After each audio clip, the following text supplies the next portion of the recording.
John Starks makes 3 points from Minota. Point 1 is fun. Minota's 135EX. Watch it zoom. Point 2 is for you. Free your creative eye with this 400SI. It's automatic. Point 3's a breeze. To replay my play, what's in order? Minota's camcorder. And every 3 points I hit, Minota sinks $100 into my foundation, helping high school kids. Only from the mind of Minota. And John Starks.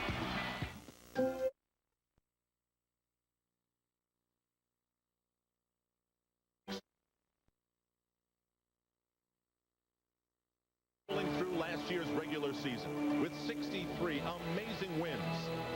Their dream was ripped apart by Denver in the playoffs opening round. These bitter images and memories of what could have been threw the coach and the team into emotional turmoil.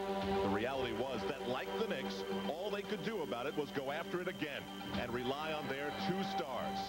Gary Payton runs the show and has matured into one of the game's best point guards. He leads the team in scoring, assists, and steals. Complementing him is the sheer power and strength of Shawn Kemp, an all-star who is constantly bringing fans to their feet.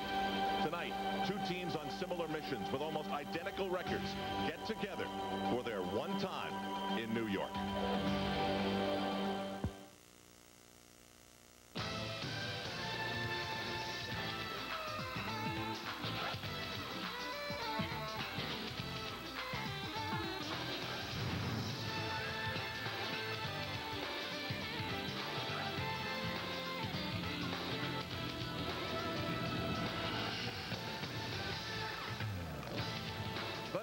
Of the Knicks welcomes you live to Madison Square Garden in New York, where tonight the New York Knicks play host to the Seattle Supersonics. More similarities with these 2 teams. Seattle's had a fine season at 39-19. Their big problem is that they're in the division of the Phoenix Suns. The Knicks equally strong this season with a record of 39-20. Their big problem is that they're in a division with the Orlando Magic. Good evening, everybody. I'm Al Troutwigan for Marv Albert, along with John Andres. And John, you've often said that weekend games at the Garden are a little bit different. Sometimes the season ticket subscribers give their tickets away, and that people actually come from the suburbs. But not tonight. This is one of those marquee games. And one of the key things for the Knicks is the health of Patrick Ewing's shoulder after that bruise he suffered last night. Yes, Patrick wasn't on his game last night, I think, with or without the shoulder. Nor were the Knicks. They had a terrible effort. They just weren't into the game at all, Al. In fact, I don't think that was the Knicks down there last night at all. Patrick Ewing warming up tonight, though, and you know he's going to be the center of attention for the Seattle Supersonics. Patrick is the one bad matchup for this team. Last night in Atlanta, 9 points, 4 out of 18 from the field. That's not the Ewing of the previous 20 games when he has been super at 27 a game, 52% from the field. Knicks want to keep that 4-game home winning streak alive tonight, and they want to also show a quality team that they can be ready for them and that they can beat them. This is also the 13th time that the Knicks have played back-to-back games. Two games in 2 days. They've never lost both, but they've got a problem because the Seattle Supersonics are stacked. Gary Payton leads the way for them. As Gary Payton is having an all-star year, as are his all-star teammates, but Gary has been terrific while leading this team in scoring. A great passer leading the field in that area as well, with long lead passes when available. Gary goes to the basket extremely well on fast breaks, and he's also got the jump shot working. This is where he's really improved his game on the perimeter. He's really having a sensational year, as are Detlef Schrempf and Kemp, of course. They're all double-figure scorers in a big way. They're all all-stars this year, and they're all shooting at 50% or better. This is quality now in this lineup. The Knicks can't have an off night. They can't be mediocre tonight to beat Seattle. Strange team, though, Seattle. For all their talent and depth, they've lost 6 out of their last 7 following the All-Star break. George Karl has no more hair to lose, but he's going to be ready to take on the Knicks tonight, and we will be back on MSG in a moment for the lineups.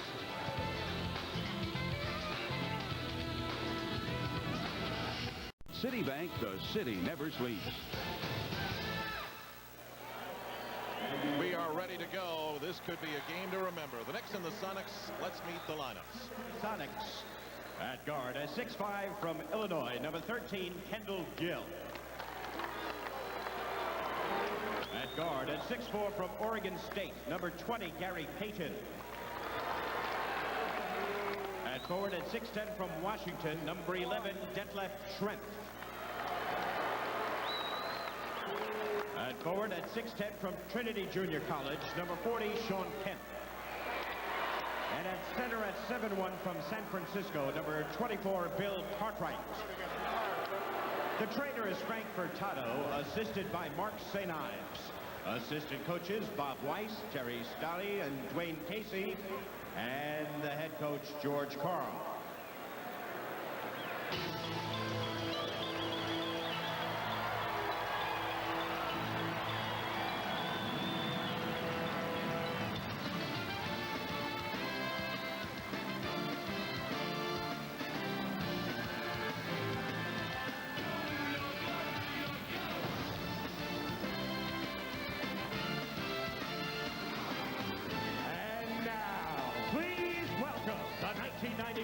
Eastern Conference champions, your New York Knicks. At guard at 6'5" from Oklahoma State, number 3, John Starks. At guard at 6'4" from Illinois, number 11, Derek Harper. At forward at 6'7" from Tennessee State, number 14, Anthony Mason. Forward at 6'9" from Virginia Union, number 34, co-captain Charles Oakley. And at center at 17 from Georgetown, number 33, co-captain Patrick Ewing. The head trainer is Mike Saunders, the assistant trainer Tim Moss, assistant coaches Jim Van Gundy and Jim Nick, and the head coach of the Knicks, Pat Riley. Well, the Garden's got that little extra buzz coming into tonight's game. Pat Riley's Knicks and George Karl's Seattle Supersonics. Now you want to get into team psychology. What does George Karl think about his team's chances facing the Knicks tonight, especially considering the Knicks were blown out last night in Atlanta? Just the psychological paranoia that coaches go through. You know, we think they'll play well. We're playing pretty well, but we're not winning games. So it's always been a kind of a fighting game, an aggressive attitude game. Coach Riley does a great job of motivating his team, and I think we're going to be ready. Playing well, but not winning games. You're not going to hear too many coaches say that. I don't know when George Karl has projected such a laid-back persona, because he really is not like that in his coaching role, but he seems very laid back, doesn't he, Al? Yeah, he does. Rare start for Bill Cartwright, only the 16th time this season. Nice hug there with Ewing and Cartwright. But you know, George Karl recognizes the respect that the big man on the Knicks has for Bill Cartwright. And Bill Cartwright has given Patrick Ewing very, very difficult times wearing a Chicago Bulls uniform. So Bill Cartwright, and correct that, his 17th start. This is a player who has been a DNP 30 times this year. Joe Forte, Lee Jones, Bruce Alexander. Here we go. Knicks take the tap, and we'll set the matchups. The sensational point guard of the Sonics, Gary Payton, is the problem of Derek Harper tonight. Charles Oakley has to deal with Sean Kemp. Starks with Kendall Gill. Mason with Detlef Schrempf, and for now, Ewing with Cartwright. Starks spins away from the baseline. 3 on the 24. Patrick Ewing shows an early sign that his shooting touch is fine. That's where Bill Cartwright will not bother Patrick, because Patrick will drive around him. But down low, Cartwright can be tough. Banging Cartwright. Schrempf spun away from Mason. He had the opening, but the pass went away. Banging into Ewing, that is, down low, and Patrick sets up. Schrempf, the one-time great sixth man, now is a great starter for Seattle. Harper in trouble.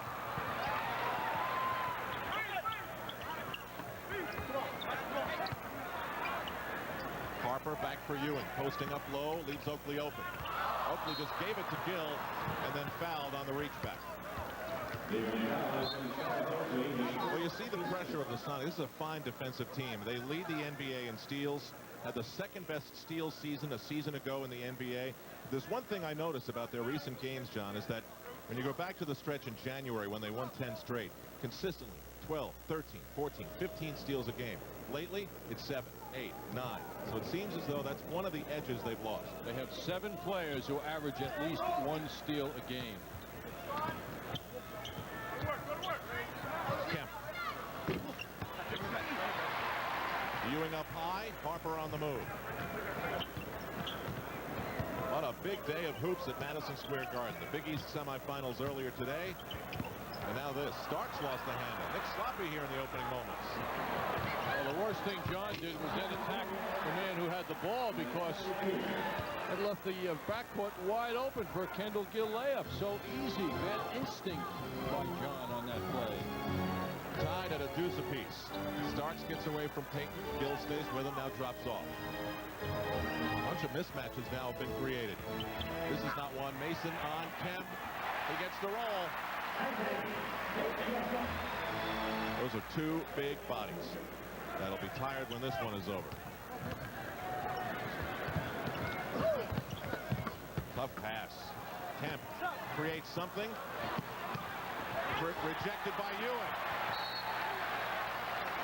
Sonics ball. You get a sense of the quickness and speed of Kemp in pursuing that loose basketball. You're coming out. Payton on the inbound. For Kendall Gill.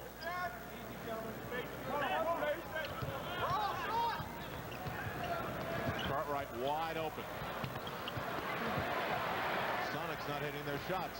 They're going to assume that Bill Cartwright will not be sharp to attempt to leave him open. Charles Oakley gets involved. Knicks in front by 4. 9.5 to go. Gary Payton with a quick release. Oakley is running, but the Knicks decide to proceed up slowly.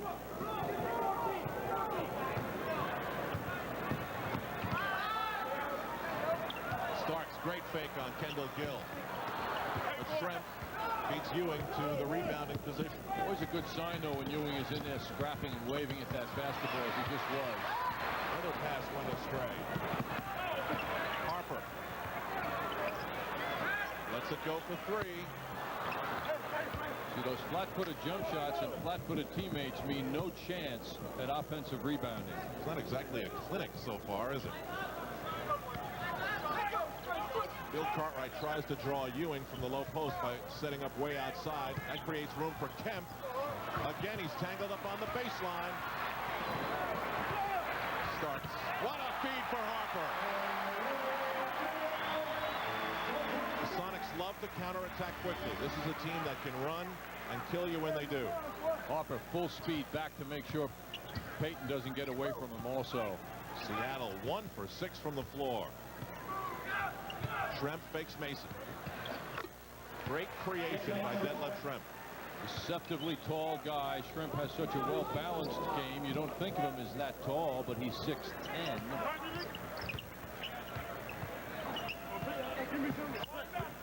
Oakley way out. Kemp will not respect Charles unless Charles looks at the basket. Another turnover for the Knicks. Charles has got to position himself as a scoring potential when he gets the ball, not just look elsewhere. 3 early miscues by New York. Gill. Almost an air ball short. Saved by Kemp. Gill gets to do it again. And the do-over goes.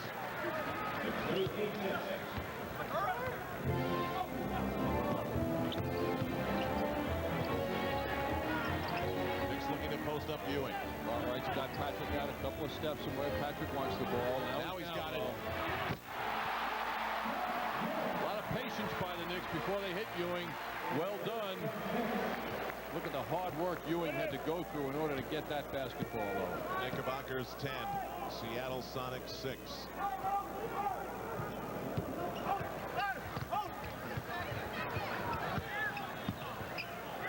Kemp guarded by Oakley. Another misfire. Knicks are owning their defensive boards right now. Sean Kemp is 0 for 4. Mason. Starks. Well off. John rushed that. He wasn't ready to take that shot. It was evidenced by the result.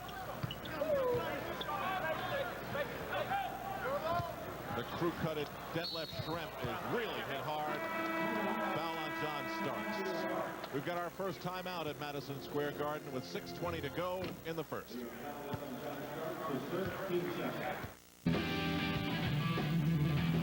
Catch the highlights from the Evian Indoor AVP Pro Beach Volleyball Championships Sunday on MSG.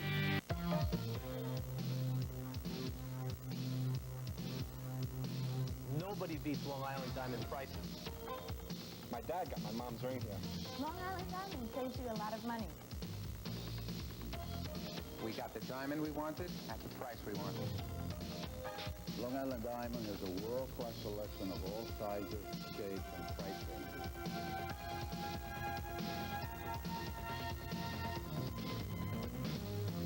I'm being held here at Franklin Square Ford, and you can save me and... Our door got stuck again. Did you call the contractor yet? Yes, I called the contractor. He told me to call the manufacturer, who told me to call the contractor. It's the same old runaround we got when the front door got stuck and the windows leaked.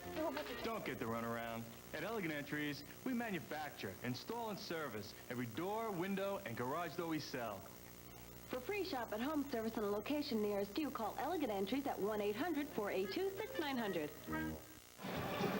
Pat Riley last night said his team needs to get back to a defensive disposition, and that's what they're doing. On offense right now, though, patience by Ewing and his teammates results in Bill Cartwright letting up for just a moment. That ball comes back to Ewing, who's in great position for that slam dunk. The high-scoring Sonics, though, are having an excellent year. Here's the two big opponents. A little friendly there in the middle of the fray. Detlef Schrempf at the line gets the roll. His last 8 games, 75% he's been shooting from three-point range coming into tonight. 24 for 32. He can hurt inside, too, so.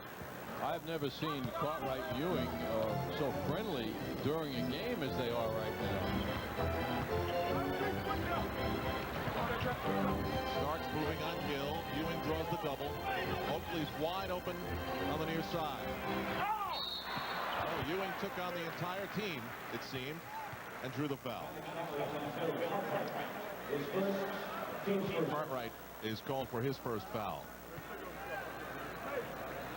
A lot of battling going on between these two friends. Immediate double teaming on Ewing all the way. Then the nice pass inside at least enables him to draw the foul. Patrick Ewing in the free throw groove lately. Oh, way to go. Well, he had made 17 of his last 20 coming into tonight. Why does that always happen? I don't know, but it sure does. It's as soon as you cite the assets of a player and what he's doing well, it seems the next thing you see is him not doing it well. It's actually, it's an act of nature, Al. Something metaphysical. It's the world we live in. Midway through the opening quarter, Schrempf sized up the three, kicks it back for Payton. Oh, Seattle just can't hit from the outside. Knicks. Oakley. Ewing just got beaten to that rebound by Sean Kemp. 2 consecutive years to the All-Star team. Sean Kemp. What a move by Kendall Gill. John Starks frozen. No help. No help. That's what happens also when you surrender the baseline. The likelihood of help is very slim. That's why you tend to want to push the opponents to the middle of the court where there are more teammates to help you. Ewing from the perimeter. Patrick Ewing rebounding from last night's off shooting night. He's 3 for 3. Knicks up 3 with 5 to go. Kemp rejected by Ewing. Weird move attempted by Kemp. Harper. Now Starks. Mason goes right around Kemp. At times, Kemp can be a defensive liability, and you'll see in the fourth quarter whether George Karl decides to go with him or not. Mason beat him that time. I think Mason took a knee in the left thigh. He seemed to be limping slightly as he came up after that beautiful move. Schrempf. He goes baseline on Anthony Mason. Yep, Anthony Mason is grimacing in pain with that left thigh. Good catch. Try to play through it. Fourth steal by Seattle. What a move by Kendall Gill. What a beautiful move. Going down right, and then switches to the left at the end of that move. Gill has 8, Schrempf has 6. That is it for Seattle. Only 2 scorers in the game. Mason working hard for that jumper. It's become a rare sight lately. Charles Oakley is staying out top of the circle pretty much the whole first quarter. Not much offensive rebounding from Charles as Detlef Shrimp hits that jump shot again. Detlef has been shooting the ball at a tremendous clip of late. Well, he's 3 for 3. Gill's 4 for 5. It's everybody else who's having a problem. Oakley beaten to the rebound by Shrimp. 6-0 run by Seattle. Payton with a burst of speed. And he'll go to the line.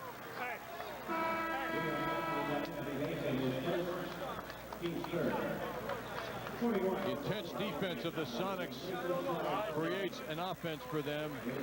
On this play, Knicks are unable to control that ball. Watch this beautiful finish by Kendall Gill. So beautiful when you see a player get pressure on one side as he's going up for a shot and then have the ability to go to the other side and finish a play as he just did. Anthony Bonner replaces Charles Oakley. Coming in early. Payton is a perfect 14 of 14 from the field, or was 14 of 14 from the field January 4th. What a game. The highest draft pick in the history of the franchise 4 years ago, and he has really turned into be something. Yes, he was the number 2 pick that year. Mason drives on Shrimp. Looks like his thigh is okay. Bonner being offensive, but traveling in the process. Seattle comes in with plenty of depth, and you can see they've acquired these players from various places, but they've all been thought of highly in their respective years. Cartwright, Perkins, Shrimp, Payton, and Gill. Timeout at the Garden with 3:05 to go. Sonics up 1. Back underway at the Garden. Final 3 minutes of the opening quarter. Sonics up by 1, 16-15, because of Detlef Shrimp, that man with the ball, and the man that he was looking for, Kendall Gill, who has 8. Nice breakup of that intended pass for Payton by Derek Harper, who gets a little pat on the back from Payton. Shrimp guarded by Bonner. Now it's Payton backing in on Harper. He's got room because everybody else cleared out. Lucky bounce as Ewing had it all alone. Sam Perkins has checked in for Seattle, and he draws a foul. Seattle can increase their lead. Sonics come in off a loss 2 nights ago to Charlotte by 13. Prior to that, they beat Minnesota. Lost to Golden State. Lost to Phoenix. Beat the Clippers. Lost again to Charlotte. They really haven't had a quality win.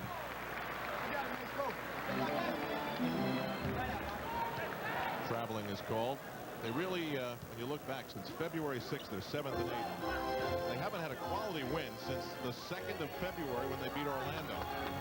I mean, they consider themselves an elite team. Well, the last time they beat an elite team was that game. Shrimp breaks out. Here's Payton. Nice move.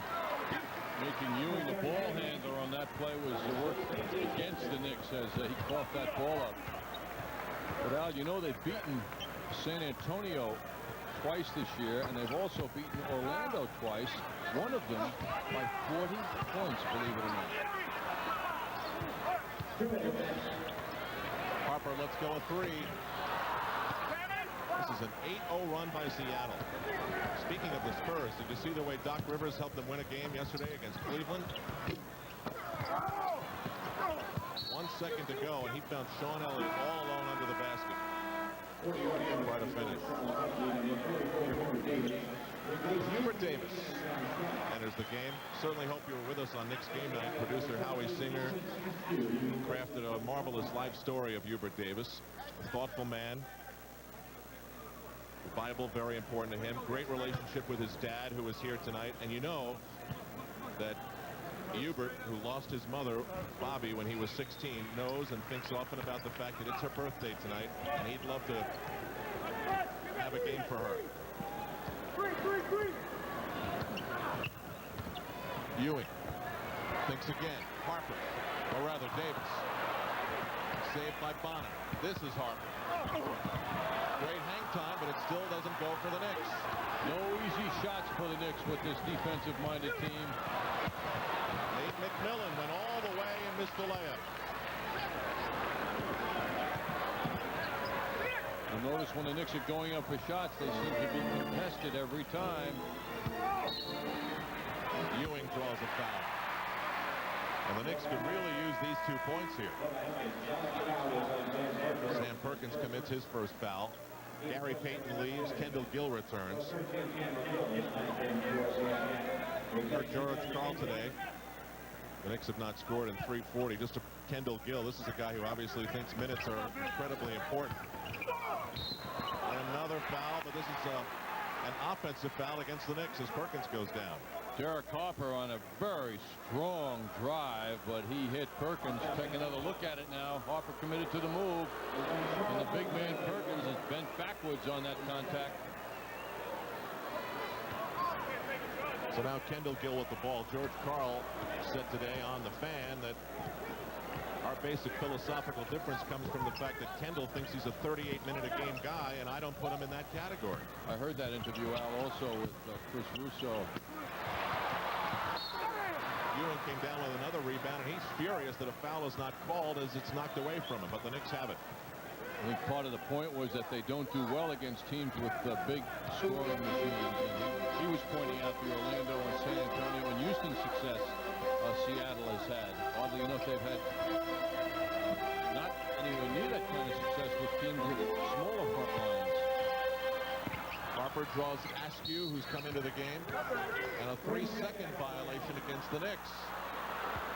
A prolonged drought has Pat Riley's team frozen at 15. The Knicks are looking as though this is the 4th game in 5 nights, which is precisely what it is. They are not looking sharp, yet the motivation to erase the memory of last night's horror show in Atlanta has to be there, not to mention the fact that they're home with a very, very supportive crowd. A lot of talk about March being the Knicks' time of year. It's so strange to see them play the way they did last night in the month of March. Another layup miss by Vincent Askew. Bonner in trouble, gets it to go! How did he do that? Unbelievable shot. He got in midair, and I think he did not want to shoot that ball, but he wound up doing it. Schrempf, wild shot. Ewing pulls it down. Well, the Sonics, except for Schrempf and Schrempf and Gill, were the gang that couldn't shoot straight. The Knicks didn't have an easy time shooting either. So we've got an 18-17 end of first quarter score. Back in a moment.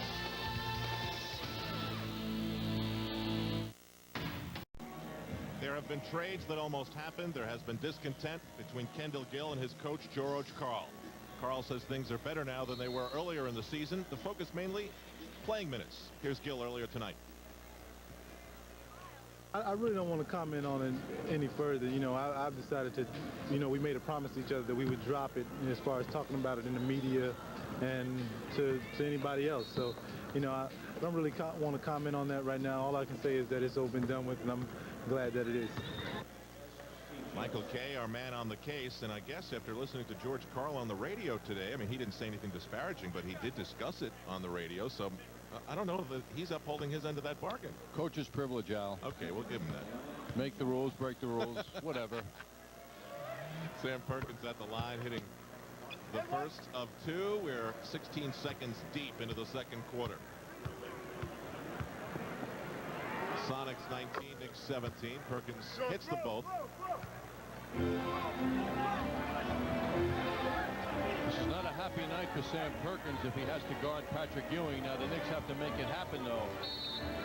See the way McMillan jumped back. What quick reflexes. Almost picked that pass off. Well, Al, the other part of it was he's not about to guard Bonner 22 feet from the basket. Illegal defense called. First offense against the Sonics. We're told that Gary Payton has a stinger in his right shoulder, John, and he will return. Offensive foul on the Knicks. John, you're the expert here. A stinger is what? Well, Al, as long as you made me the expert, I'll say that it's a very painful injury he's suffering, but he will return. Patrick Ewing called for his second foul, and immediately Pat Riley pulls him. The Knicks are flat. Hubert Davis to the rescue coming up, Al, or somebody has to step up. Again, Gary Payton will return. Sam Perkins Goes by Oakley and goes all the way in. See what the Knicks lost as far as defense inside with Ewing leaving the floor. Nobody's stepping up to make it difficult for Perkins. Knicks wrapped up the first quarter by hitting 3 of their last 15 shots. Davis into Mason, who was held by Perkins. Perkins was traded up to Seattle in the trade that brought Doug Christie to the Lakers. Christie, of course, now a member of the Knicks. Anthony Bonner leaves, and the Sonics are on a 12-2 run.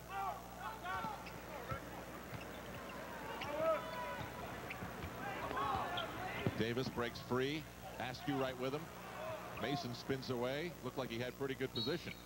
And another foul. You can see, excuse me, Al, you can see how well the Sonics react to each other when one man's man gets the ball as somebody right nearby to help. They rotate, they move very quickly together on defense as a team inside the foul line. Oakley looked for a cutting Starks. It's Harper. Seattle is all over the Knicks wherever they go. It's Kemp on Davis and a foul down low. That's what, again, presses the need for the Knicks to spread the offense out. They have to stand far apart from one another and move the ball quickly. Make that defense move until one of the 5 men on the Sonics breaks down and isn't in the right spot. So the Knicks have to get patient and they have to move the ball quickly. Turnovers are killing the Knicks. They've committed 9 to the Sonics 4. Oh, do the Knicks need that? Derek Harper hits the 3. They're down 2. Sean Kemp, haven't heard from him in a while. He bangs into Mason and draws the foul. The amazing thing, Al, is that the Knicks are shooting 44% from the field, which is better than the Sonics at this moment in the game. So as bad as the Knicks shooting has been, the Sonics are not doing much better or any better. Well, this is a big problem now for the Knicks. Sean Kemp has drawn 3 fouls on Anthony Mason. And look at the growth of the one-time man-child. He came in, his skills were so raw, but the Sonics saw what they saw, and they gave him a 6-year contract right off the bat. Yes, a natural. No college for Kemp, right into the NBA. And no one is unhappy about that. A very mature guy, too. Again, Anthony Mason's out there with 3 personal fouls. Starks behind the back for him. Good fake. That would have been enormously spectacular if Mason had pulled it off. Here's Kemp. Looks like that. That's what it would have looked like. That's right, even better. So Kemp breaks through. He's now 1 of 6. He figured the previous 5 hadn't been dunk attempts. He had missed all of them, so he went for the sure thing.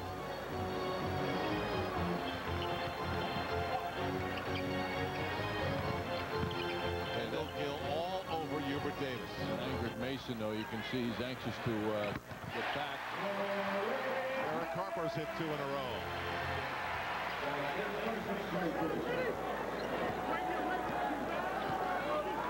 the Knicks have shown one thing, that the malaise that they showed in Atlanta last night was not a one-game thing.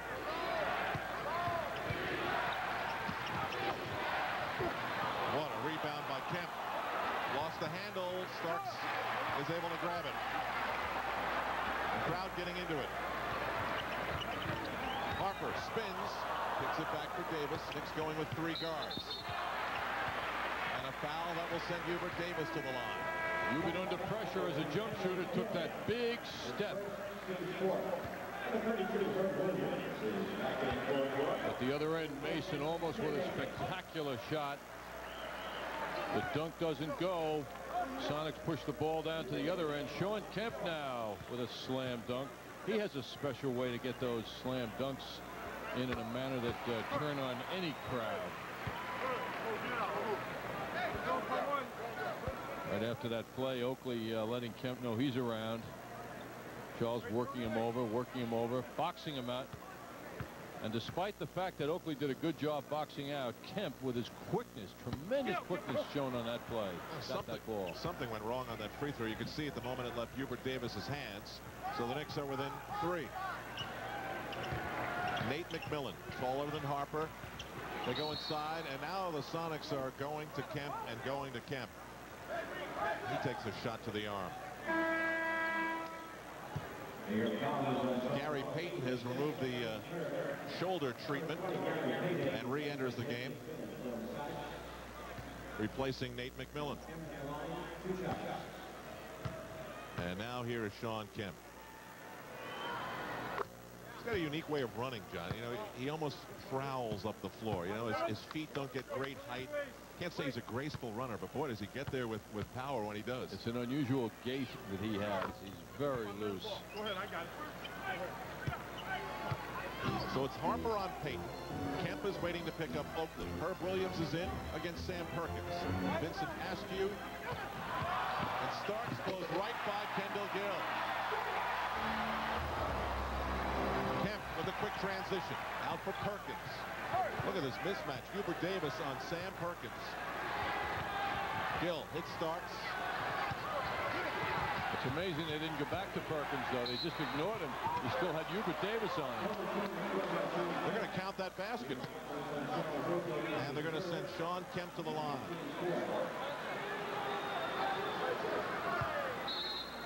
There's a Perry Ellis look now at that ball being moved around. They went away from Kemp. Payton handling that ball down low. Well, Sean Kemp is hurting the Knicks in two distinct ways. He has scored the last 8 Sonic points as Patrick Ewing returns, and he's created a situation in which Charles Oakley and Anthony Mason both have 3 fouls. Patrick Ewing back in the lineup now for the Knicks. Harper cuts away using the Williams screen. Ewing is hit on the release by Gill. His second foul.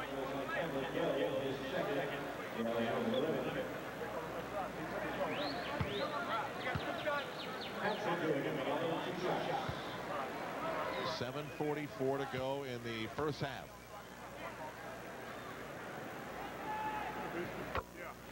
Knicks up, or the Knicks are down 4, and the scoring leaders list has Patrick Ewing in 7th position. Top 3 are centers. Patrick Ewing not far behind. Patrick emerging of late. Now being talked about, as you would expect by his coach, as an MVP candidate. And Patrick is really turning it on these days. He scores 30 or more 5 straight games. You're going to move up that list. And the 46-point game against Boston. Fans into the early chant of defense. Now Williams commits the foul on Kemp. Sean Kemp is wreaking havoc inside for the Knicks. He goes to the line again. Yet another foul drawn.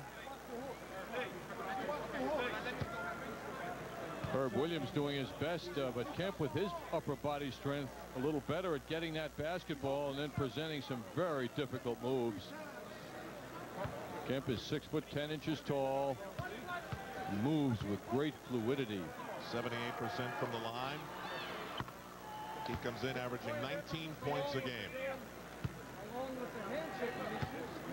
He's a starter this year, Al, as you know, for the Western Conference All-Star team for the 2nd straight year.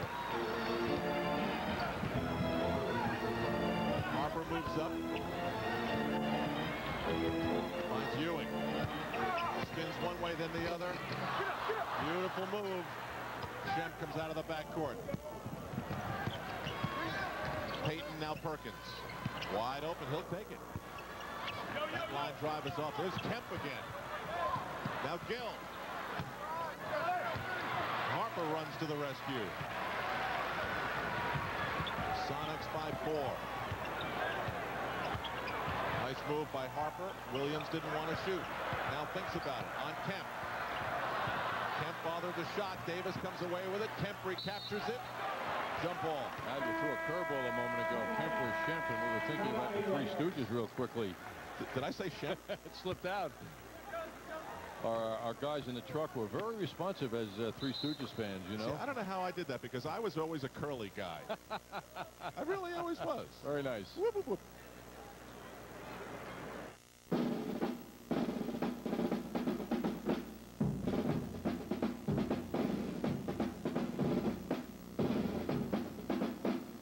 Montour Mitsubishi unleashes the power of the price wizard.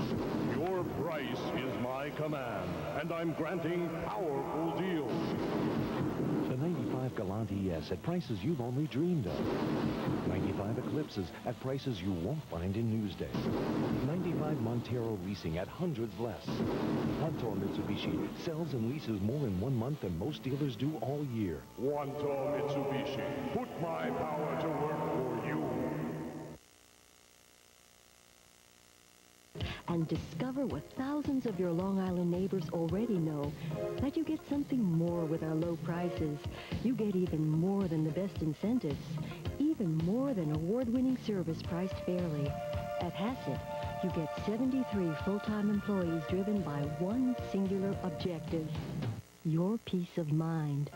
Hassett in nearby Wantagh.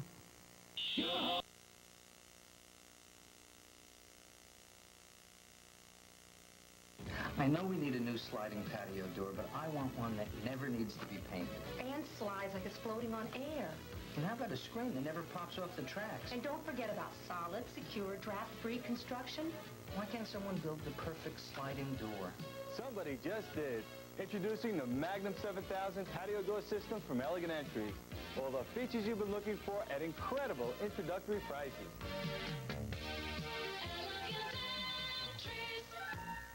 Missed a game, came back when he shouldn't have, now on the injured list this earlier tonight, and I'm going to say this is sort of like Greg Brittenham's version of the crab. It's that lateral movement, strengthening the sprained knee. Greg's such a big part of every bit of conditioning, what the Knicks eat. What are their favorite candy bars? What kind of hot fudge do they like? I mean, if you go in the Knick locker room before the game, you'll find fruit and bagels. That's it. Gill guarded by Davis. Harper comes over to help. That'll be illegal defense against the Knicks. First infraction, Sonic ball. Pat Riley's future with the team, a big topic this week.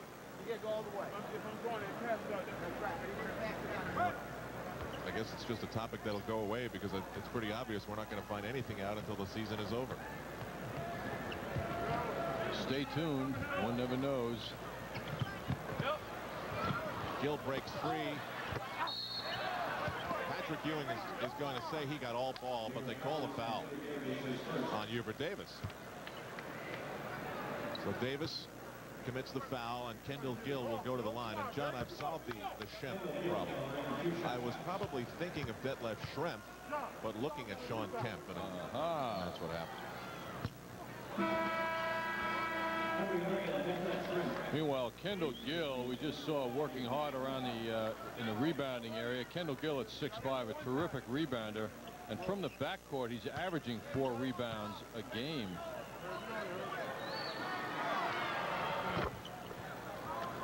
You don't strike me as a Three Stooges kind of guy. Once in a while, Al. I don't dig for them, but I do enjoy them when they appear. Don't get much time these days to sit in front of the tube, you know. Davis looks inside for Herb Williams. He's working on Sam Perkins. Herb is off. Schrempf guarded by Starks. A lot of difficult matchups for the Knicks. Here's a steal by Hubert after the pressure by Starks. Davis goes all the way, beating 2 Sonics. Hubert is so forceful in his driving. He doesn't look like he's forceful, but he gets it done. Kemp, no look for Schrempf. He couldn't handle it.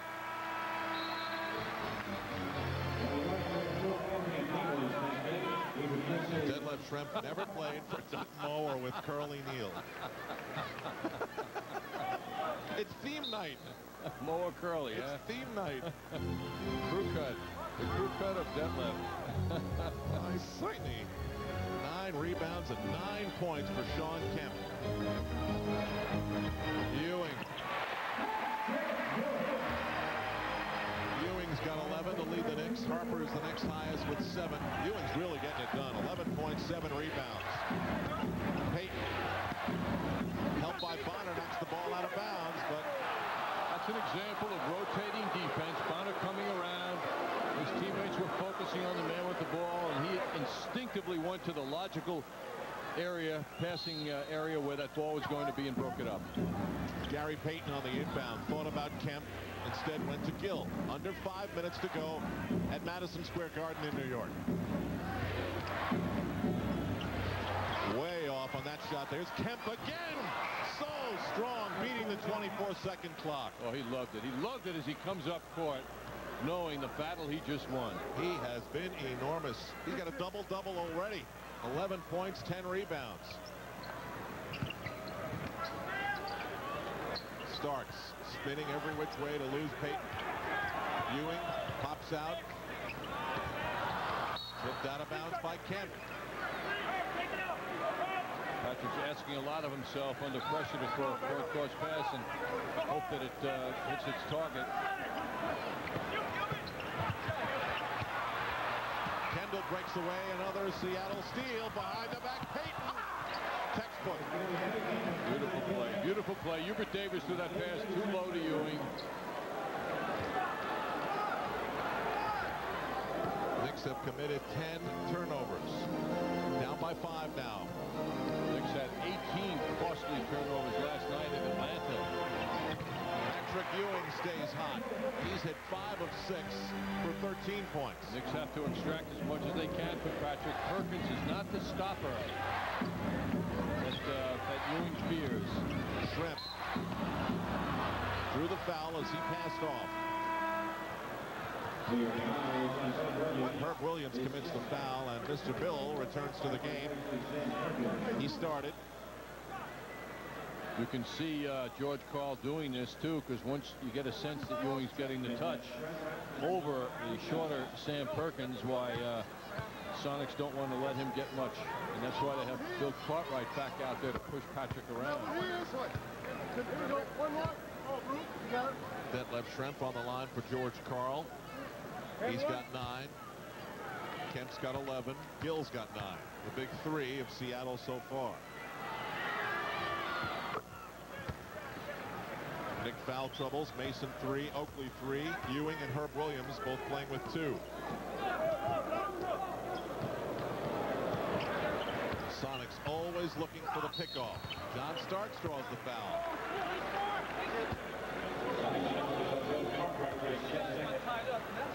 Bill Cartwright called for his second personal foul. Just amazing, looking up at the scoreboard, seeing the field goal percentage of the Knicks and Sonics.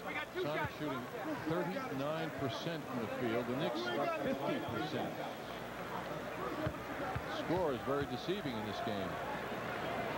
Here's a strange number. John Starks is taking the 18th and 19th free throws for the Knicks.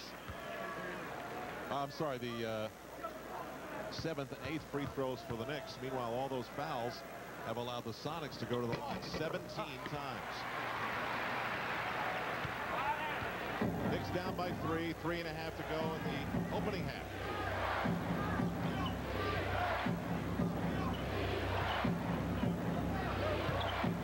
Schrempf guarded by Bonner. 3 Knicks. It results in the steal. Davis sees Starks. Oh, quickly. Payton right there with him. Starks gets the screen from Herb Williams. Ewing with a rainbow. Schrempf up high for the rebound.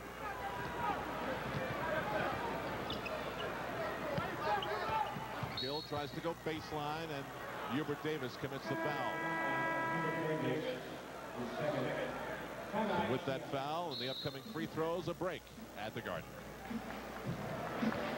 With John Andres, Gus Johnson here as well, Walt Clyde Frazier. Seattle taking free throws number 14 and 15 of the second quarter. Gill hits the freeze, and he's got 11. Knicks have not been able to get it going consistently offensively.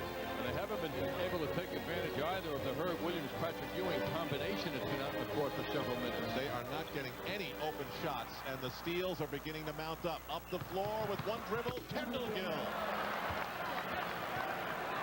Knicks are very soft in their response to this pressure. They are not responding by attacking the attacking defense. Ball movement. It's just not there. Just watch Seattle and how they play the defense and how they make every switch. Patrick Ewing is able to break it. Good look from John Starks.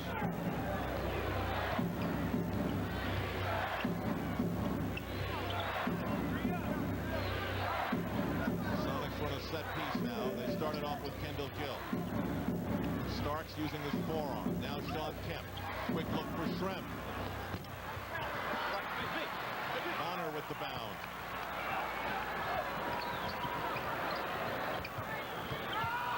Ewing out a little further than he would like. Another Sonic steal. Up the floor again they go. Kemp! Offensive foul. What a play by Bonner. Boy, did he analyze that one. And that was tough. He was the one with two coming at him. Bonner quickly getting in the way to draw that foul. I mean, this had the look of a monster dunk. I mean, here's a case where he guarded two people successfully. How rarely that's done in basketball at any level in a successful way. Well, we mentioned the steal numbers of the Seattle Supersonics down in this stretch after the All-Star break. They've got 8 already with 1:36 to go in the half. 20-second timeout underway here at the Garden. Well, it's the foul shooting, Al, that you've been pointing out that's saving the Sonics. They're shooting the ball at 40%. The Knicks are at 50%. This season first, last season first, second best steal season in the history of the NBA, and first the year before that. A lot of pressure here from the Sonics with the Knicks. The hands are up, and that loose ball goes to Shrimp, who knows what to do with it, pitches it up forward to Kendall Gill, who's way up there for the finish. 90 seconds to go. Another one, almost. Payton's got it. He tried to get tricky. Here's Kemp. Kemp again. He knew who he was getting tricky with. You can imagine how many times he and Kemp have done that, Al. He just lofted that ball up there knowing that if Sean Kemp could, he would have grabbed it out of midair and slammed it. 9 steals.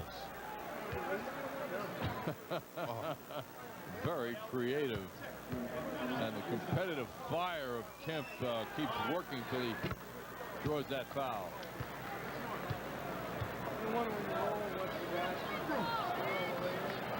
In the theft department, Gary Payton and Nate McMillan, 2 Sonics in the top 7. Mookie Blaylock last night had 4 for the Atlanta Hawks against the Knicks. Sean Kemp has 13 points in this quarter alone. Missed his first 5 shots. That's a kick for a fresh 24 for the Knicks. Look at Gary Payton. He is all over Derek Harper. Derek just can't lose the guy.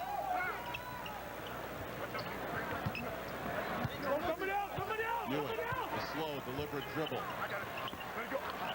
Gets caught right up, and then he went. Knicks back to within 5.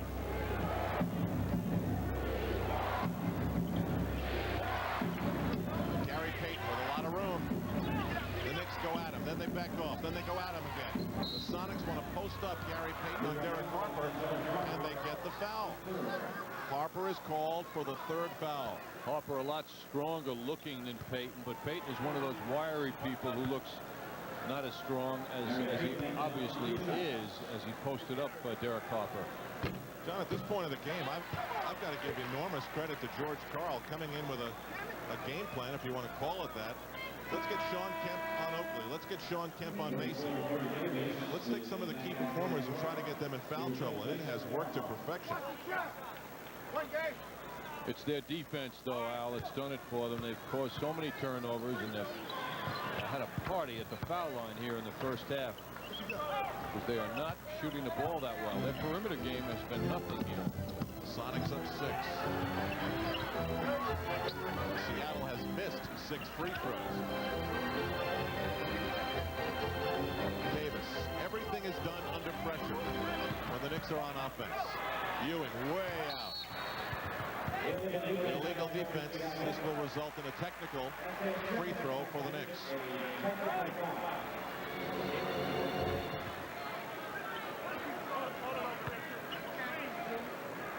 And Hubert Davis will be the technical taker.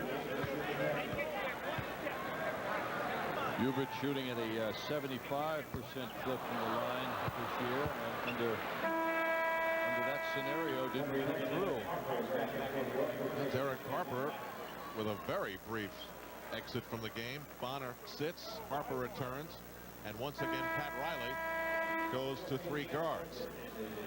George Karl responds by reinserting Sam Perkins and giving Sean Kemp a rest.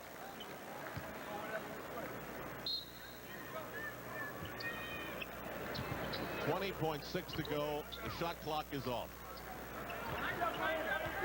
Perkins looks like a boxer, doesn't he, Al, with his stance and how low he is and how quick his feet are. From Payton, he wants that ball. That's all he wants. And Harper knows it. Spins from Payton. Comes up hard on the shot. Payton's got a chance with one. Now it's over. It rolls off the rim. It would not have counted. The first half is over at the Garden.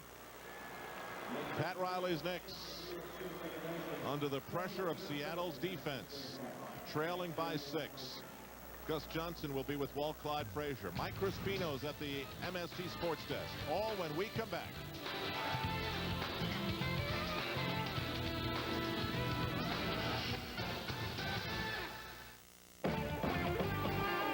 The Rangers are back at the Garden to take on Eric Lindros and the Philadelphia Flyers Wednesday night, right here on MSG.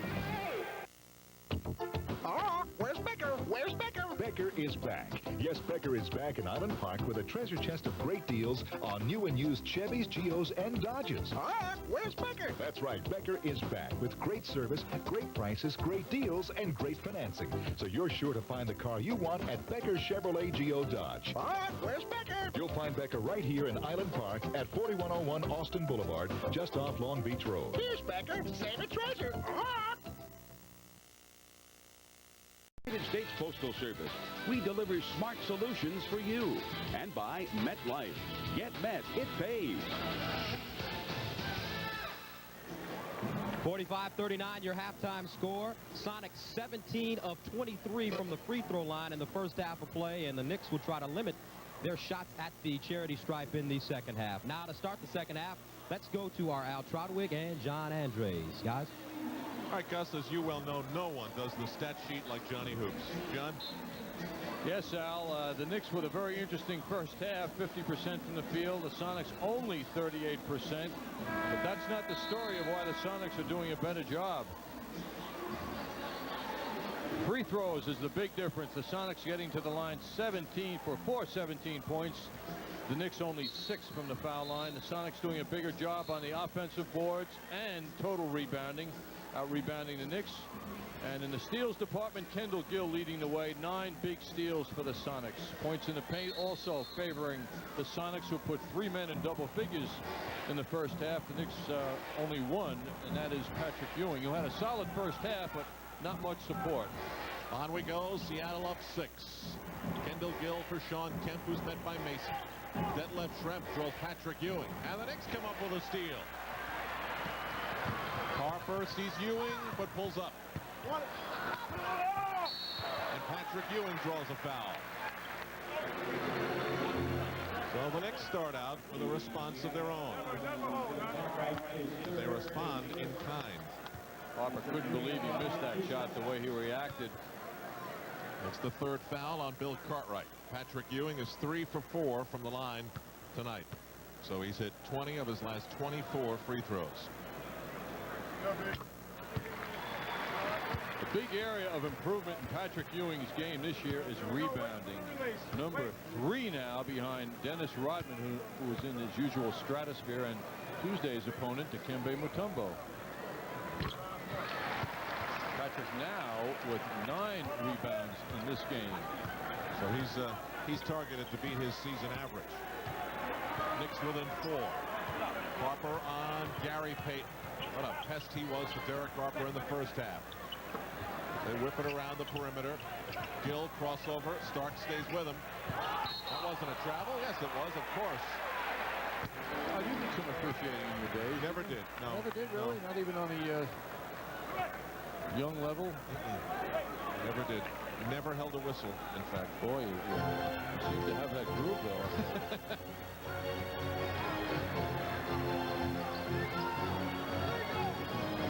Ewing draws 2.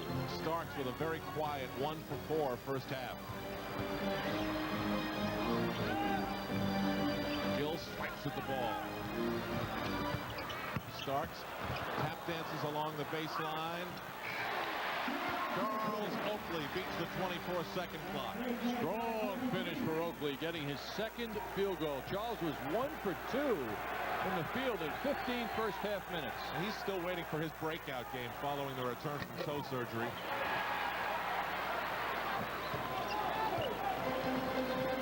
He's been averaging just about 6 rebounds a game since the return, and that's not Oakley-like. It didn't seem that Charles wanted to shoot that ball. Ewing almost had it. Schrempf sees Kemp all alone. Kemp has many styles. You know, I think that's classy sometimes when a guy who can really dunk the ball in spectacular fashion just lays it in. You know, it's kind of cool. It's as cool as I think it's become to getting into the end zone and just letting the football roll out of your hands. Right, right.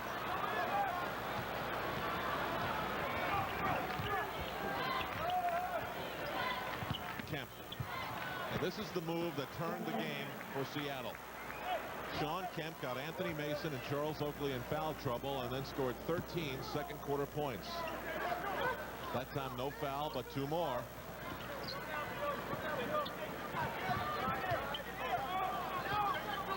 Derek Harper with his shadow, Gary Payton. Another tip.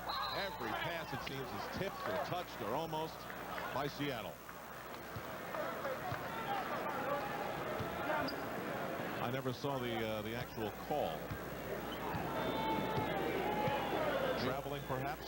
Meanwhile, Sean Kemp has the touch going after missing his first 5 shots. He's made his last 5. Gary Payton finds Gill inside, but the Knicks shut it down. Ferocious battle for that rebound, won by Oakley, who comes up on the break, gets 2 Sonics up. Here's Ewing. Now Starks for 3. Kendall Gill shaking up on the play, late arriving up the floor. Starks is now 2 3-pointers away from tying Trent Tucker. 3 from becoming the most prolific 3-point shooter in the history of the Knicks franchise. Schrempf, nice fake on Mason. Beautiful shot by Schrempf. Does a great job of creating his own openings. The sense this crowd is dying to break out too. Starks 2 in a row. Knicks coming to life now. They're playing with confidence.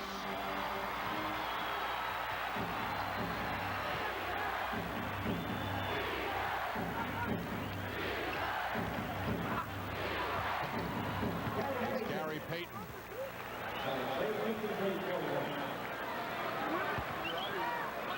Payton is one of those highly energetic players who just keeps charging at both ends of the court.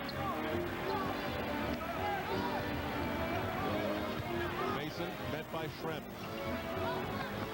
Ewing goes right at Bill Cartwright and draws Bill's 4th foul. So Patrick Ewing will go to the free throw line. Or rather, the Knicks will inbound. I think Lee Jones saw Patrick looking to pass off on that contact, so he wasn't in the act of shooting.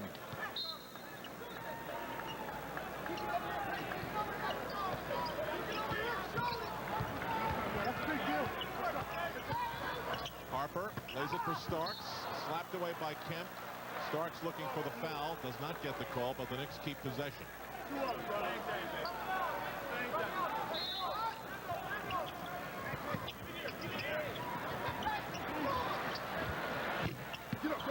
Ewing is off, and here's Kendall Gill. There always seems to be pressure on the jump shooters on the Knicks.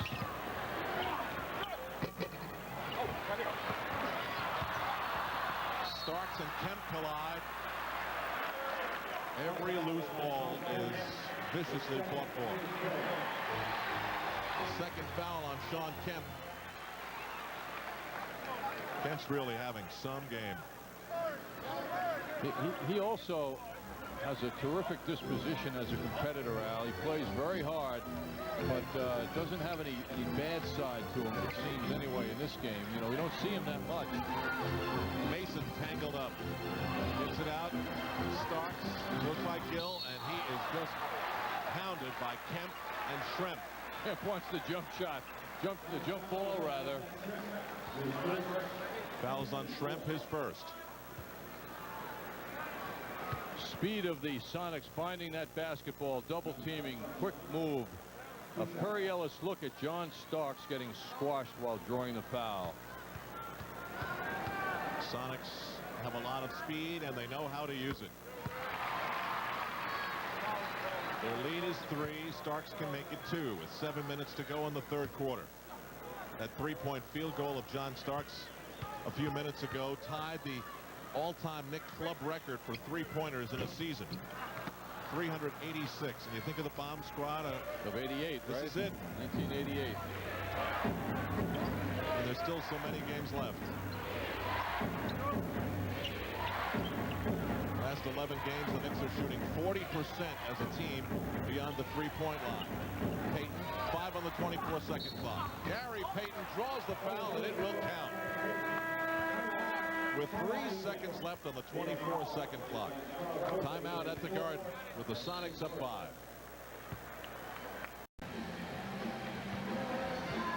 Sonics holding on to a 5-point lead right now. Knicks playing a little more actively and more effectively here in the opening part of the third quarter.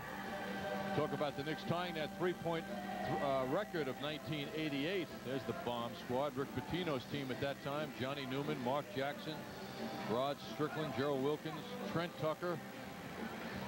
The three-point line, though, is 23 feet 9 inches away. Top of the circle to the basket. Now it's 22 feet all around. And that's why the three-point shot is being used more and more effectively this season. Gary Payton completes the three-point play after his sensational drive and foul. And he's given his team a 6-point lead. Derek Harper runs into traffic. What an offensive rebound by Anthony Bonner. Knocked out of his hands. Knicks will keep it. Boy, those horizontal rebounds, Al, are real tough to get. When a guy's jumping in the air and he's going sideways to get that basketball as Bonner did. Starks looks inside. A lot of yelling and screaming inside. An awful lot of contact. And I mean, John Starks gets that ball. He's just about wide open. And before he can release it, there's 2 guys on him. Not many teams in the NBA could thwart Anthony Mason in a move like the Sonics just did. Nate McMillan's checked in for George Karl. Bill Cartwright. Still using that strange, awkward style. It's been with him for 15 years. His first year was 1979 when he broke in with the Knicks. Ewing going up against his old teammate, and Bill Cartwright's going to be called for a foul. Cartwright's 5th personal foul. Tonight was the 17th time in 59 games that Cartwright started. That was just his first field goal. He was brought to this franchise, though, Al, as much for his locker room and off-the-court attitude and demeanor than as a player. A mature guy, came from 3 championship teams from the Chicago Bulls. This team was shaken up badly last year with their early round disappointment in the playoffs. A lot of no big man. No big man, right? Very important point. And Bill has been rewarded for his good behavior, so to speak, many years in the NBA.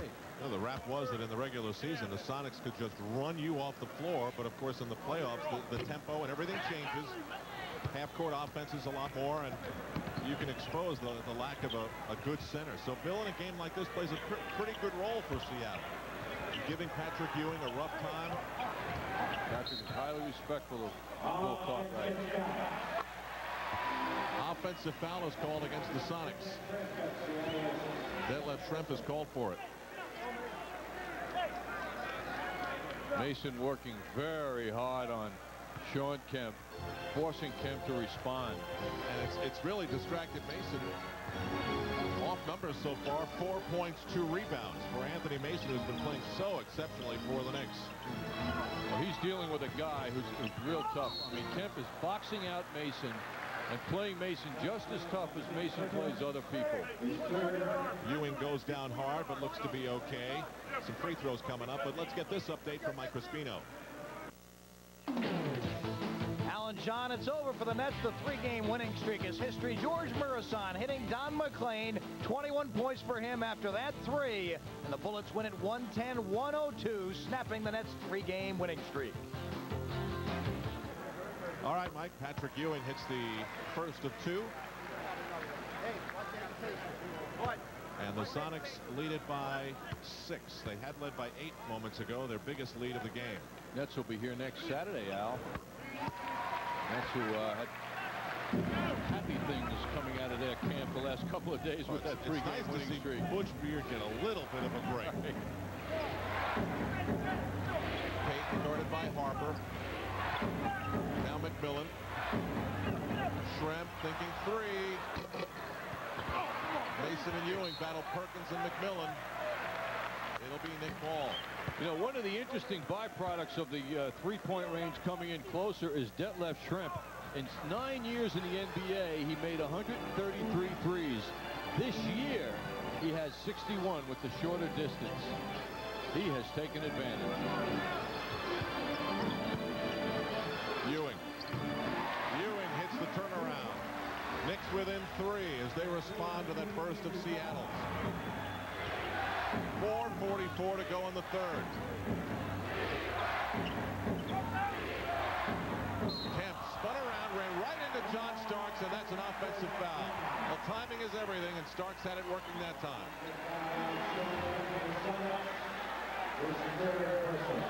John Starks immediately over to help. And the big man just living his life. It's called for the foul. I bet that squeezed the air out of John's lungs on impact. 3rd foul on Kemp. Starks. Mason and now Harper. Ewing kept it alive, but he could not do it himself. Payton. Schrempf. Very graceful.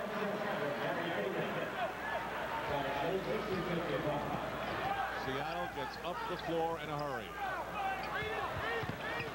Bonner. He got there, but couldn't get it to drop. McMillan running again.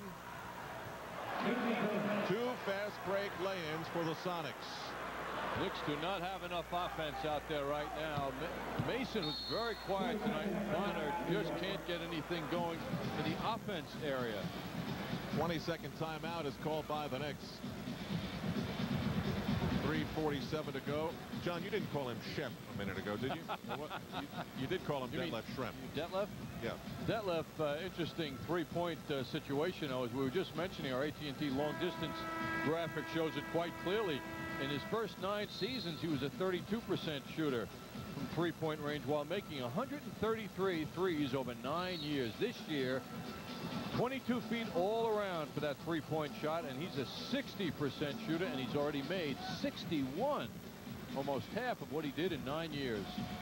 The recent run is unbelievable, 75% over his last 9 games. But tonight, he's 0 for 2. So what does it all mean? Means that he'll probably have 3 of them in the 4th quarter. He's due.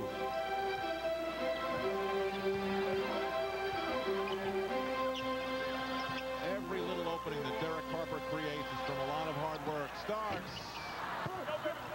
Powerful rebound by Kemp. 3.5 to go in the 3rd. Sonics up 7. Knicks had an advantage from the field prior to this last few moments. Now both teams shooting 44%. Schrempf, he got free. Patrick Ewing came over to help out, but he could not prevent the shot. Schrempf has 16. 17 for Kemp, 13 for Gill, 10 for Payton, 4 in double digits for Seattle. Knicks go to Ewing. And a bit of a breakthrough now for the Knicks because Sean Kemp was on Ewing, and that is Sean Kemp's 4th personal foul. What's the coach to do? If the 2 forwards Shrimp and Kemp are going to score as they are, Ewing has to do double duty because he's not getting it from his forwards at all, scoring-wise. So the Knicks have got to raise Patrick's output, which is what they're going to try and do. Patrick has a big load to carry now offensively. Well, not to demean Vincent Askew, but he's not Sean Kemp, and this would be a time of the game now where the Knicks would look to take advantage. For as dominant as he has been in this game, Sean Kemp leads. Hubert Davis returns. 3 guards for Pat Riley. Davis, Starks, Harper, Ewing with Mason. Patrick Ewing has 25 points and 9 rebounds. Oh, we got one. Here we go. Last night is officially history for him. Wait, guys, we're in there soon. Last night was 4 for 18 from the field and a total of 9 points. A rare performance for Patrick Ewing.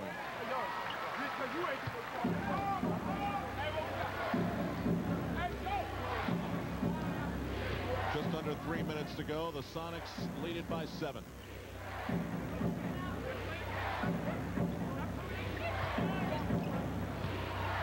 Shrimp for Payton. McMillan from way out.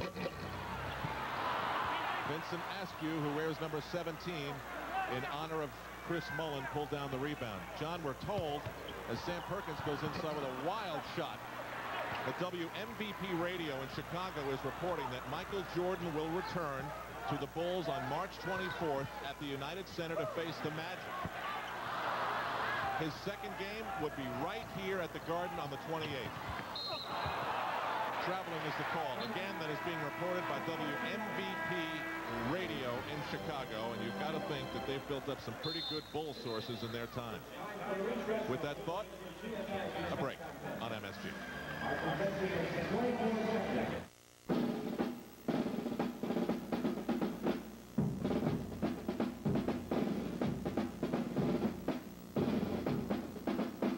$49.95 and under. Bayshore Mazda is the home of the $49.95 and under quality used car. Only Bayshore Mazda has them. $49.95, $39.95, even $29.95. Used, not abused cars. Choose from one of the largest used car inventories on Long Island, including all makes and models protected by the unique Qualicare used car warranty. Only at Bayshore Mazda, home of the $49.95 and under quality used car. Sunrise Highway, Bayshore. Automobile brands, Buick and GMC truck. Now you can save twice with the Tom Rice price when you buy or lease any brand new Buick or GMC truck. And remember who gives you the lowest prices, the biggest inventory, and the absolute best service. Only at Tom Rice Buick, you get the Tom Rice price. Tom Rice Buick. And GMC trucks.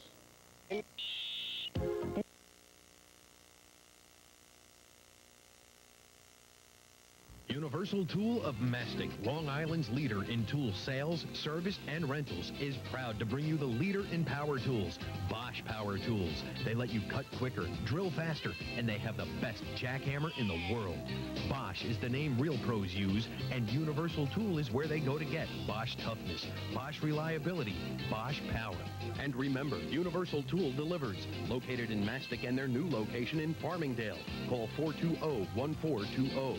7 in the third quarter. Looking ahead to this upcoming week, it's the Flyers and the Rangers. Wednesday, MCS Cannon game night begins our coverage at 7.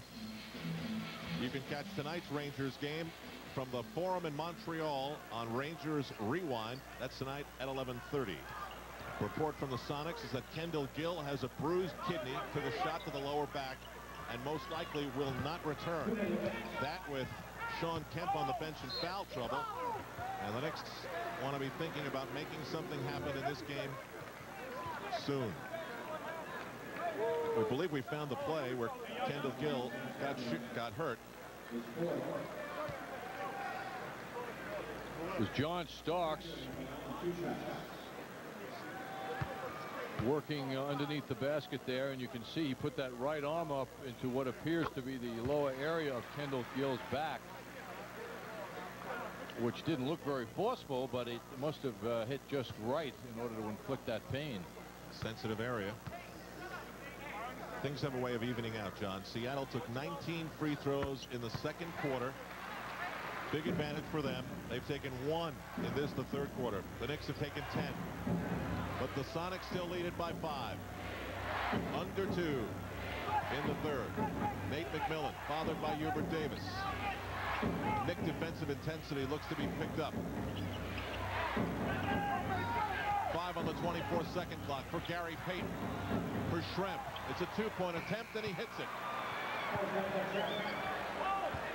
The patience of Gary Payton in getting that ball to Schrempf was perfect.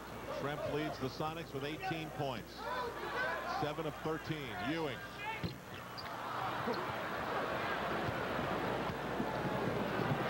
What a pass. What a pass to Detlef Schrempf. Boy, you know, it's so rare when you see Anthony Mason in a manner that you don't feel him in the game. It's one of those games, Al, you know. Mason wasn't sure that pass was coming. Some boos in the last seconds at the Garden. 10 on the 24-second clock. The penetration of the ball is just not there. Seattle's just not letting it happen. Harper got in, but he was bothered every step of the way. Sonics by 9, their biggest lead of the game. Air ball by Payton. Saved by Askew. Right out of Patrick Ewing's hands. Now it's an 11-point deficit. Knicks were right on the verge of closing this thing. Harper draws a double team at midcourt. Ewing looks for Mason. 23.7 to go, so the 24-second clock is off. First points of the second half for Anthony Mason. He's got 6.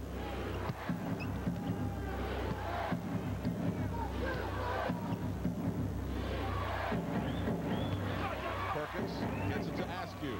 5. And with 1.2 seconds to go, the Sonics get the foul call. And Vincent Askew, filling in for Sean Kemp, who's on the bench in foul trouble, is doing a good job. Draws the foul there, and last time down got the putback. Knicks right now 42% for the game from the field. At the half they were 50, so they've been in the 30s for the third quarter. And the defensive intensity, which is what Pat Riley wants from his team, their defensive personality has been very much suppressed. Certainly last night it was, and tonight it's just not matching that of the Sonics. Mason the big rebound, and the third quarter comes to a close. The Knicks have their work cut out for them, down 10 to the Seattle Supersonics. Third quarter shooting, not a happy picture for the Knicks. Sonics lead it by 10. Seattle forwards outscoring the Knicks forwards 37 to 10. Starks gets the Ewing screen. Pick and roll. Mason had the position. 3 on the 24-second clock. Mason comes up short. Seattle rushes up the floor. Payton for Schrempf. Starks goes down hard. A lot of contact, but no call. Mason just apparently out of sync tonight, or at least it appears that way. Starks for 3. Well, he's dealing with strong people who are taller than him. So he doesn't have, you know, the perimeter game where he can take those people outside and loosen them up so he can do other things. He tends to rely on his inside strength, and it's just tough matchup night for Anthony Mason. Every player goes through that, and tonight's one of his tough nights. 5 on the 24. Askew. Air ball saved by McMillan. And the 24-second clock expires. This is a particular night, Al, where Charles Smith is missed, because this team is long up front, as you'll often hear Pat Riley say. They're tall. There's a lot of inches on those bodies on Seattle. And Charles Smith's 6'10" height and scoring ability is severely missed in this matchup situation here. Anthony Mason replaced by Charles Oakley. For the record, Seattle is 0 for 8 from three-point land. Davis for 3. He was bothered. Under pressure. Good defense. They challenge everything. They're contesting all night long. First meeting of the season between these two teams. On March 26th, they'll do it in Tacoma. Perkins, he hits the first 3 of the game for Seattle, and the Sonics have their biggest lead, 13 points. Knicks lost to Seattle here at the Garden last year, but won out in Seattle. Interesting situation. Sort of like the Cleveland series. Back in a moment. Garden for the New Jersey Nets. But the game you really want to circle if you listen to WMVP radio in Chicago is March 28th. They're reporting tonight that that would be Michael Jordan's second game with the Bulls. They're saying he's going to return to the Bulls lineup on the 24th against the Orlando Magic in Chicago. That's what they are reporting tonight. Sonics owning the boards and in control of this game right now, but there is ample time for the Knicks to put something together other than Patrick Ewing. Patrick's carrying the team now. Greg Anthony got extended minutes in Atlanta last night, and he's in here with 9:15 to go in the fourth. He'll have the same challenge that Derek Harper had, and that's Gary Payton. Starks looking for Ewing. He's down there on Perkins. Ewing up strong. He hurt himself. Onto the floor. Ewing looks hurt. His left ankle, perhaps. Patrick Ewing just barely able to make it up the floor. He's grabbing his left ankle. A Madison Square Garden nightmare when Patrick was up limping like that. He's been the most important of Knicks in this game. He's trying to walk it off. How we've seen it so many times.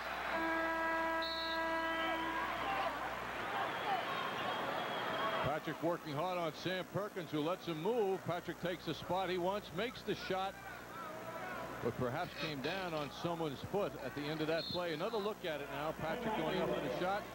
Could be Perkins' left foot under Patrick as he came down. That's 34 points, 10 rebounds, and an entire franchise on the floor right there. Back in a moment.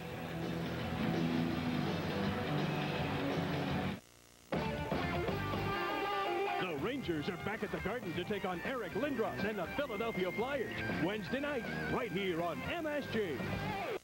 Looking to have some remodeling work done in your home or office? Then call 1-800-REMODEL today and get in touch with the experienced people at Jarrow Building Industries. When you call Jarrow at 1-800-REMODEL, you'll be working with talented professionals who will take you through every critical step of your remodeling project, designed to fit your budget.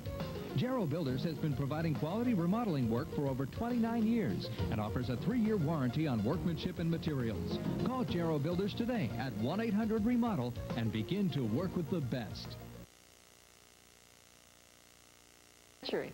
All you can do with television is sit back and watch.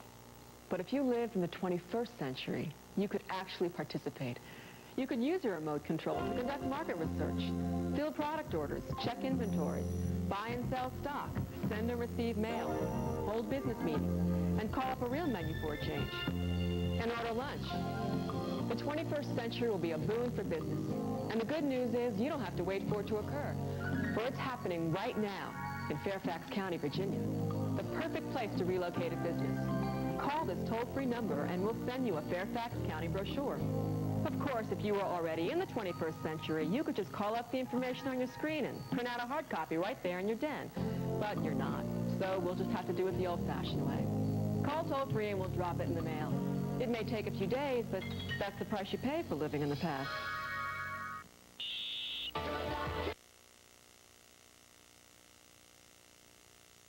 Ominous sign. The Knicks continue to try and come back against the Sonics. They're down 9, and Patrick Ewing has left the floor suffering from an apparent sprained left ankle.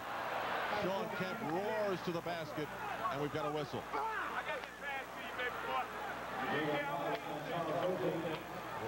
One more look at the injury. Ewing working on Perkins came down. It looked like he might have tripped on Perkins' foot. Most sprained ankles in basketball come from players leaving their feet and then coming down on someone else's foot. Sonics up 12. You know, John, just speaking of this, when I read this, I couldn't believe it. The Sonics have a player, Steve Scheffler. He missed 52 games this year with a sprained ankle. I mean, that is a grade AAA1 sprained ankle. Starks, drives baseline, goes reverse, and he's met hard by Nate McMillan. The foul will send him to the line. I'll say this about Seattle. They play this game with a tremendous amount of intensity. So does that man.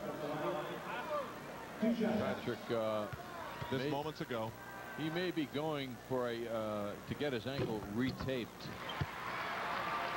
Well, let's say this, that Patrick comes back after leaving the floor that way with one of those triumphant walks from the tunnel. It'll be a great moment here at the Garden. Kemp slaps the ball into his hand. That is rebound number 17 for Shawn Kemp. Quiet offensively in the second half. But 19 points and 16 rebounds nonetheless. Vincent Askew. He's made an impact in his limited minutes. Sonics by 13 again. Oakley up strong. One of the rare uncontested shots for the Knicks in this game. Well, the one thing that George Karl admitted to Michael Kay on Knicks game night was that the Sonics' weakness is their inability to defend the three-point attempt by the opposition. Now, they haven't shown that tonight, but it might be a time for the Knicks to try and use that weapon.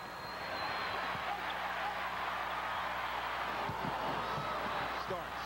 He wants to go to the hoop. Out of bounds, Knicks ball. And here's what Patrick Ewing takes out of the game. He was 11 of 15 from the floor, John. The rest of the Knicks, 14 for 42.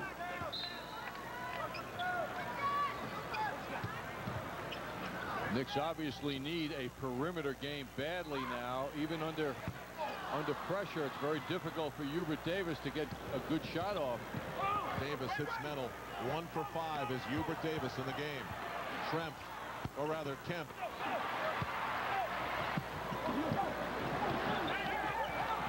Greg Anthony. Starks runs into Askew. That's a bad matchup for the Knicks. Davis. He's met. Every shot is challenged. Oakley with the terrific finish, though. No one could stop him. Payton. That's a foul on John Starks, and the goal counts. So the Knicks score, and the Sonics turn the pages back to the Celtics of yesteryear when they would take the opposing team right down court quickly and score on them, and maybe a three-point play. This is almost identical to a shot that Gary Payton hit earlier in the game for another three-point play opportunity. Payton hits the free throw, and he's got 13 points. Knicks with 3 guards out there now have got to get some outside shooting. And that is their offense right now. It's basically Hubert Davis and John Starks.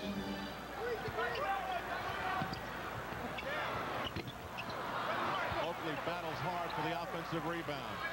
Starks guarded by Schrempf. Tough shot. Up the floor goes Payton. Sonics running. Askew, and it rolls off. Gary Payton, playing in his 269th consecutive game, runs a pretty nice show. This is a tough team. Al, I can recall, we'll take a look now at the movement on the floor. Perry Ellis looked at the Sonics pushing that ball up court quickly. Askew going in. Has done a nice job in his limited minutes. But I can recall when the Knicks have done well against the Sonics, I particularly remember out in Seattle a couple of times, it's because they've been really powerful on the boards. That's not the case tonight. Now, Knicks have been out-rebounded in 10 of their last 13 games, and this is going to be 11 of 14. And here you see the sad numbers other than Patrick Ewing. When you're not doing it on the boards and you're not shooting the ball well. Word from the Knicks locker room is that Patrick Ewing has a sprained left ankle and will not return. Starks. That was more in than it was out. And then it was out. Knicks are down 14 points with 5 minutes and 30 seconds to go. Game. And so much for taking advantage of Shawn Kemp's action. Oh, what a play by Schrempf. By Kemp, rather. Excuse me, Al. You did it to me. What a play. He grabs that rebound with one hand. Greg Anthony with a terrific play. Starks on the run and a nice pass. He goes up on Askew, right to the hoop. Knicks down 12, and a hopeful crowd gets slightly into it.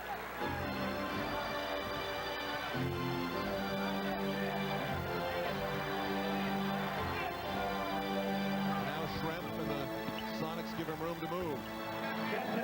I can't believe that the Knicks are going with Starks on Detlef Schrempf. Is that just a transition defensive pickup? I mean, there's nothing good that's going to happen there. Not much when Schrempf is on Starks, because he can move well.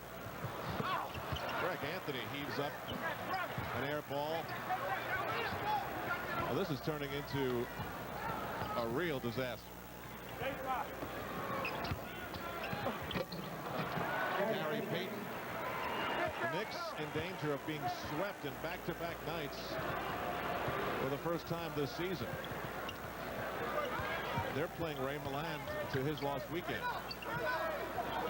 Ewing has been the only forceful player for the Knicks tonight on offense. I mean, not even close when you go beyond Patrick.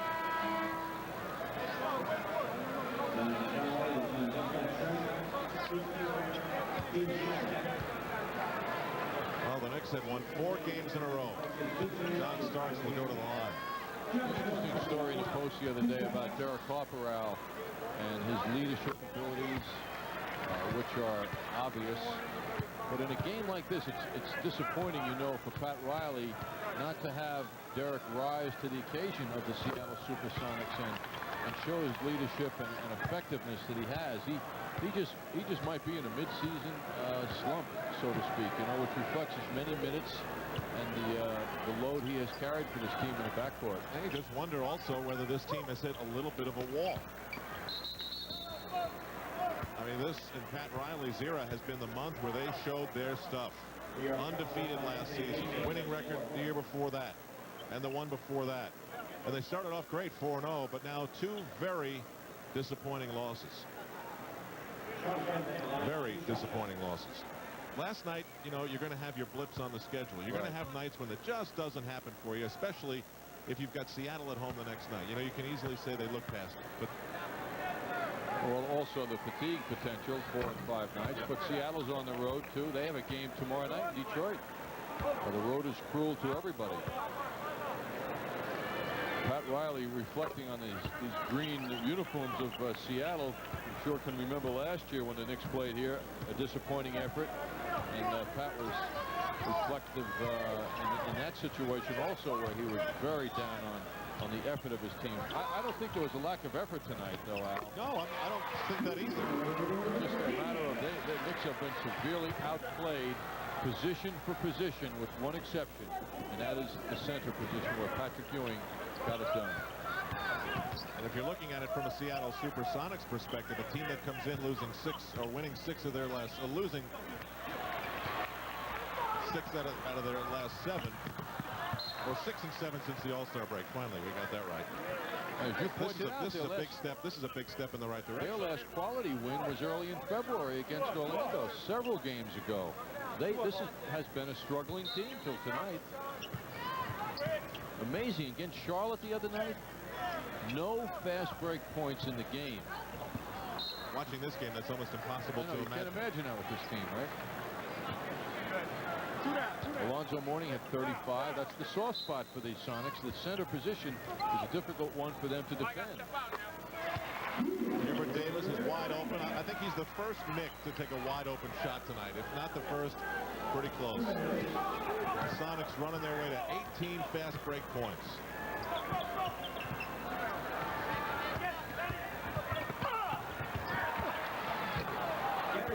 Payton's a tough guy, boy. He gets stopped in the middle of the move and has the instincts and ability to respond right away and put that ball in. 22 for Kemp, 22 for Schrempf, 17 for Payton, 13 for Kendall Gill. Kemp also adding 17 rebounds, Schrempf adding 9. Charles Oakley, 8 points, 10 rebounds. He's really been working the boards hard in this 4th quarter, but it's all coming too late for the Knicks.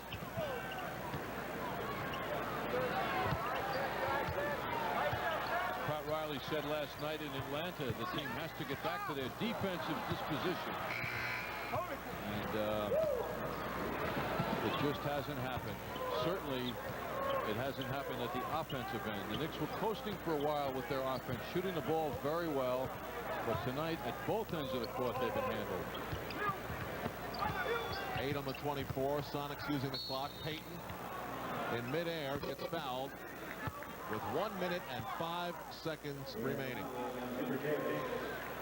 Well, this is just about an L, so the Knicks have to start hoping that Patrick Ewing's sprained ankle is nothing serious. Ewing left the game with 8 minutes remaining, and the Knicks down 9. The next 2 days, Sunday and Monday before their next game, it's going to seem like a 2-week vacation, the way the schedule has been. One shot. Checking into the game for the first time, the first-round pick of the Sonics, Irvin Johnson. See, John Jordan is back, and so is Irvin Johnson. I don't think Magic has been labeled this Irvin Johnson. No. 50 seconds to go. Hubert Davis. Sonics 96, the Knicks 82. The Sonics will push their record to 40-19. The Knicks will fall to 39-21. I thought about the alley-oop for Irvin Johnson. And the Knicks, which has really not been their custom. When was the last time, John? I mean, maybe last night, that the Knicks didn't make a run. You know, not a real fourth-quarter push in the game. They really didn't. Particularly at home. Greg Anthony hits from long distance. Knicks may get the ball back one more time. Back-to-back low-scoring nights for the Knicks. Last night, 81. Tonight, 84 and holding. Well, the Knicks' 4-game home winning streak ends. Their last loss was to Cleveland. Mason up the floor for John Starks. For Greg Anthony, Hubert Davis. Well, there's the whole night in a nutshell. It's over at Madison Square Garden. A lost weekend for the Knicks.